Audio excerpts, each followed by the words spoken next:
எங்க வெற்றி வாய்ப்பு? தூத்துக்குடியிலயா? தூத்துக்குடியில் நிச்சயமாக திராவிட முன்னேற்ற கழகம் வெற்றி பெறும் என்று நான் உறுதியாக நம்புகிறேன். தூத்துக்குடி மட்டுமில்லை,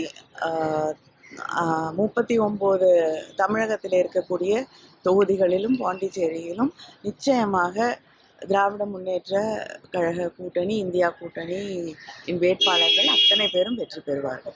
வெற்றி வாய்ப்பு எப்படி மேடம் இருக்கு? முதல்வரை தூத்துக்குடி நாடாளுமன்ற தொகுதியில் வெற்றி வாய்ப்பு எப்படி? அது நீங்க தான் சொல்லணும், உங்களுக்கு தான் தெரியும் என்ன விட. இப்போ வந்து பாத்தீங்கன்னா முதல்வரை தவிர்த்து நீங்க வேட்பாளர் ஆதரவுக்கு முதல்வர் இப்போ பிரச்சாரம் வேட்பாளர் ஆதரவு பிரச்சாரம் முதல்வர் தவிர்த்து நீங்க ஏதாவது வேட்பாளர் ஆதரவு பிரச்சாரம் பண்ண வாய்ப்பு இல்லைங்க. என்னோட டூர் ப்ரோக்ராம் போட்டுட்டு இருக்காங்க. நிச்சயமா ஒரு 10-12 தொகுதிகளில் வந்து நான் பிரச்சாரத்துக்கு போவேன். இப்போ நிறைய இடங்கள்ல அப்படின்னா சென்னை, கோயம்புத்தூர் அந்த இடங்கள்லாம் வந்து பார்த்தீங்கன்னா நேரடியாக பிஜேபி வந்து போட்டியிடக்கூடிய இருக்கு.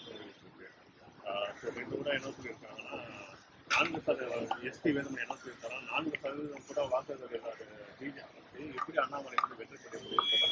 நீங்க அது உண்மையான ஒன்றுதான். வந்து போட்டி என்று பார்க்கும்பொழுது அது திராவிட முன்னேற்ற கழகத்திற்கும் அதிமுகவிற்கும் தான் அந்த தொகுதிகளில் போட்டி இருக்குமே தவிர நிச்சயமாக பாஜகவை மக்கள் கருத்திலே கொள்ள மாட்டார்கள்.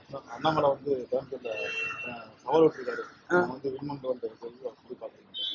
சவால் விடட்டுங்க, ஓட்டு எண்ணும் பொழுது பார்ப்போம். சென்னையில உங்களுடைய பிரச்சாரம் இருக்குமா? இருக்கும் என்று நினைக்கிறேன். இன்னும் முடிவு செய்யப்படவில்லை, ஆனால் இருக்கும் என்று நினைக்கிறேன். பாஜக வெற்றி பெற்றால்தான் தமிழகத்தை வந்து காப்பாற்ற முடியும். இல்லைங்க, பாஜக ஆண்டு கொண்டிருக்கக்கூடிய மாநிலங்களுடைய நிலை என்னவா இருக்கு அப்படின்னு நம்ம பார்க்குறோம். இன்னைக்கு தமிழ்நாடு முன்னேறிய மாநிலங்களில் முக்கியமான ஒரு மாநிலமாக, அது கல்வியாக இருக்கட்டும், வேலை வாய்ப்புகளாக இருக்கட்டும், இண்டஸ்ட்ரீஸாக இருக்கட்டும், ஹெல்த் இண்டெக்ஸஸ் எடுத்துக்கோங்க, எல்லாத்துலேயும் முன்னேறிய ஒரு மாநிலமாக இருக்கிறது என்றால் அது திராவிட இயக்கத்தின் கருத்துக்களை உள்வாங்கி இருக்கக்கூடிய ஆட்சி நடப்பதால் தான். அதனால் தமிழகத்தில் பிஜேபி ஒரு ஆட்சி அமைக்கக்கூடிய வாய்ப்பு உருவாகாது. அப்படி ஆனால் தமிழகத்தை யாரும் காப்பாற்ற முடியாது. முதல்ல இப்ப வந்து நாட்டை காப்பாற்றணும். பாதகம் செய்பவரை கண்டால் நாம் பயங்கொள்ளலாகாது பாப்பா, மோதி மிதித்து விடு பாப்பா, அவர் முகத்தில் உமிழ்ந்து விடு பாப்பா.